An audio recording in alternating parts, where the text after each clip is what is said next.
ক্লায়েন্টদের বিশ্বাস এবং একদম একেবারে দীর্ঘমেয়াদী সম্পর্ক গড়ে তোলার পেছনে রহস্যটা যদি আপনার কাছ থেকে একটু জানেন, টিপসগুলো, কিছু কিছু টিপস যদি একটু শেয়ার করেন। একটা ব্যাপার কি জানেন, যেমন একটা ব্যাপার আমি 100% আমি বলবো যে আপনি কম ব্যবসা করেন অথবা বেশি ব্যবসা করেন, it's not important. More importantly আপনি যে সার্ভিসটা দিবেন ক্লায়েন্টকে, that must be accurate, that must be right, that must be the truth.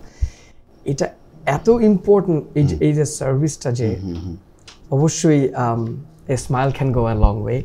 অবশ্যই আপনার মানুষ তো মানুষকে ভালো লাগার ব্যাপার আছে এখানে, সবারই মানে সবারই কি বলবো যে everybody has their own liking, like their, আমি সবসময় বলি যে যার রুচি যার কাছে, প্রত্যেকটা এখানে যারা আছেন তাদের কিছু পছন্দের মানুষ আছে, অবশ্যই তার কাছে যাবে।